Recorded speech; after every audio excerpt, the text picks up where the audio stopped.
గత ప్రభుత్వం అధికారికంగా భూ కుంభకోణం తెలంగాణ రాష్ట్రంలో జరిగిందని, దానికి బొమ్మరాసిపేట గ్రామమే నిదర్శనమని ధరణి కమిటీ సభ్యుడు కోదండరెడ్డి అన్నారు. గురువారం షామీర్పేట్ మండలంలోని బొమ్మరాసిపేట గ్రామంలో ధరణితో మోసపోయిన రైతులను ధరణి కమిటీ సభ్యులు పరిశీలించారు.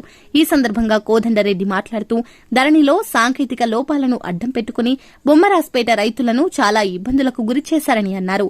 రెవెన్యూ డిపార్ట్మెంట్ సహకరిస్తే లేదని, రైతులు న్యాయస్థానం వెళ్లి తమకు అనుకూలంగా తీర్పు తెచ్చుకున్న అధికారులు ఎందుకు సహకరించలేదో అర్థం కావడం లేదన్నది పెద్ద ప్రశ్న అన్నారు.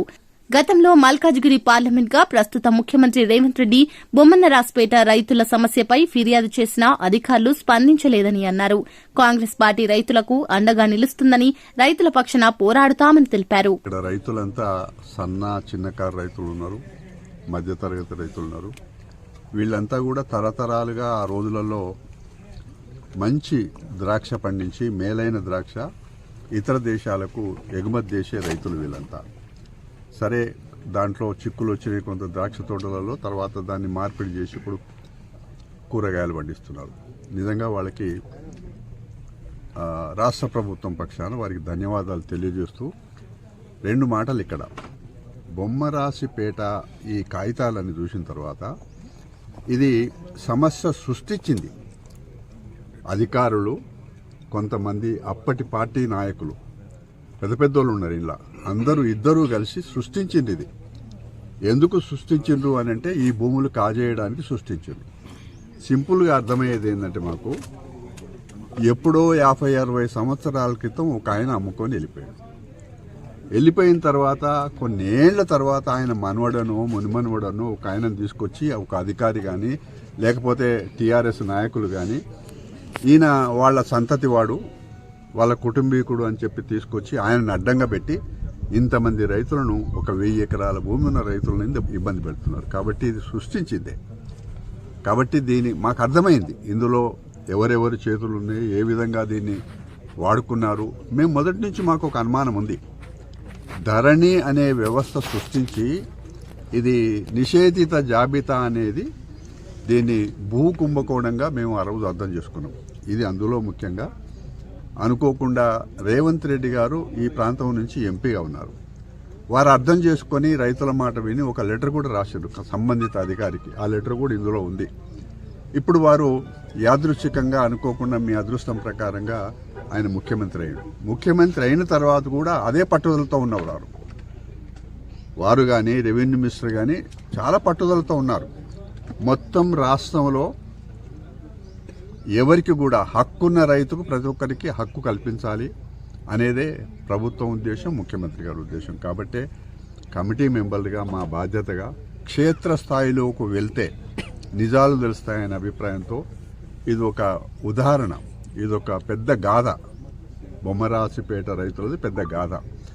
కాబట్టి దీన్ని తప్పకుండా మాకు అర్థమైన ప్రకారంగా సునీల్ గారు రెవెన్యూ చట్టాలలో బాగా నిష్ణాతుడు కాబట్టి చట్ట ప్రకారంగా కానీ వాస్తవంగా కానీ రైతు పడుతున్న ఇబ్బందులను తొందరలోనే పరిష్కారం చేస్తారు. మీద ధరణి సమస్యల పరిష్కారం కోసం ఒక కమిటీని ఏర్పాటు చేసింది. పెద్దలు కోదండరెడ్డి గారు, నేను, రేమండ్ పీటర్ గారు, అదేవిధంగా మధుసూదన్ గారు కమిటీలో ఉన్నాము. ధరణి సమస్యల పరిష్కారానికి ఏం చేస్తే బాగుంటుందో విస్తృతంగా అధ్యయనం చేస్తూ ప్రభుత్వానికి ఎప్పటికప్పుడు సలహాలు సూచనలు ఇస్తూ వస్తున్నాం. అందులో భాగంగానే ఇటీవల ప్రభుత్వము ఒక స్పెషల్ డ్రైవ్ అనౌన్స్ చేయడం జరిగింది. ధరణి సమస్యల పరిష్కారం కోసం ఏవైతే ఇప్పటికీ పెండింగ్లో ఉన్న సమస్యలు ఉన్నాయో వాటి పరిష్కారానికి 1వ తారీఖున స్పెషల్ డ్రైవ్ మొదలైంది. 17వ తారీఖు దాకా కొనసాగుతుంది. ధరణిలో ఏదైతే 2,45,000 దరఖాస్తులు ఈ రోజున పెండింగ్లు కనపడుతున్నాయో వాటన్నిటికీ తహసీల్దార్ స్థాయి నుంచి సీసీఎల్ వరకు అధికారాల వికేంద్రీకరణ చేసి వాళ్ళ సమస్యల పరిష్కారం కోసం ఒక అవకాశం కల్పించాం. రాబోయే రోజుల్లో మరింతగా దీని మీద అధ్యయనం జరగబోతుంది. ఎందుకంటే సంపూర్ణంగా ప్రక్షాళన చేయాలన్నది ప్రభుత్వ ఉద్దేశం. కాబట్టి చట్టంలో ఏ మార్పులు కావాలి, వ్యవస్థలో ఏ మార్పులు తేవాలి, సాఫ్ట్వేర్లో ఎట్లాంటి మార్పులు తేవాలనే ఒక పెద్ద ఎత్తున ప్రయత్నం మేము చేస్తున్నాం. అందులో భాగంగానే ఎక్కడెక్కడైతే పెద్ద ఎత్తున రైతులు సమస్యలు ఎదుర్కొంటున్న ప్రాంతాలు ఉన్నాయి, కొన్ని చోట్ల గ్రామాల్లో ఇబ్బందులు పడుతున్న సందర్భాలు ఉన్నాయి. ఈ సమస్యలు ఏ విధంగా ఉన్నాయి, ధరణి వల్ల వాళ్ళకి ఎట్లాంటి చిక్కులు వచ్చినాయి అర్థం చేసుకోవడం కోసం కొన్ని ప్రాంతాలకు వెళ్తున్నాం. అంతేకాకుండా డ్రైవ్ జరుగుతున్న సమయంలో తహసీల్ ఆఫీస్లో కూడా వెళ్ళి డ్రైవ్ ఏ విధంగా జరుగుతుంది, దాంట్లో మంచి చెడులు ఏంటి, ఇంకేం చేస్తే బాగుంటుందో అవగాహన చేసుకోవడానికి కూడా మేము గడిచిన కొన్ని రోజులుగా వివిధ మండల కార్యాలకు వెళ్తున్నాం. అందులో భాగంగానే ఈ రోజున బొమ్మరాజుపేట గ్రామానికి రావడం జరిగింది. తహసీల్ కార్యాలయం కూడా వెళ్తాము. ఇక్కడ రైతులు దశాబ్దాలుగా భూమి హక్కులు అనుభవిస్తూ భూమి వాళ్ళ చేతిలో ఉండి కాగితాలు ఉండి కూడా ధరణిలో ఉన్న కొన్ని చిక్కుల వల్ల ఇబ్బందులు ఎదుర్కొన్నట్టుగా మా దృష్టికి తీసుకొచ్చారు. నిషేధ జాబితాలో చేరిపోయిందని, ఇనాం భూముల మీద అప్పీలు ఉన్నాయని, కోర్టు కేసులు ఉన్నాయని, ఇవన్నీ ఉండటం వల్ల అవసరానికి భూమి అమ్ముకోవాలన్నా కష్టంగా ఉంది. నిషేధ జాబితాలు ఉన్నాయి, చిక్కులు ఉన్నాయి వారు చెప్తున్నారు. వారి సమస్యలేంటో ఇక్కడికే స్థానికంగా క్షేత్రస్థాయికి వచ్చి తెలుసుకొని వాటిని ఆధారంగా ఇంకేం బాగా చేస్తూ ఉంటుంది, ధరలు ఇంకేం చేయొచ్చో ఒక అవగాహన కోసం ఈ రోజున పెద్దలు కోదండ్రి గారు నేను రావడం జరిగింది. వాళ్ళు చెప్పినవన్నీ విన్నాము. వారు చెప్పిన కొన్ని సమస్యలు రాష్ట్ర వ్యాప్తంగా ఉన్న సమస్యలు కూడా ఉన్నాయి. వీటిని దృష్టిలో పెట్టుకొని రాబోయే రోజులలో మంచి మార్పుల కోసం ప్రభుత్వానికి సలహాలు సూచనలు ఇవ్వడానికి ఉపయోగపడతాయి. అంతేకాకుండా ఇక్కడ రైతుల ఇబ్బందులు ఏవైతే ఉన్నాయో వాళ్ళ పర్సనల్ కేసులలో కూడా మేము చేయగలిగిన సాయం తప్పకుండా అందిస్తాం.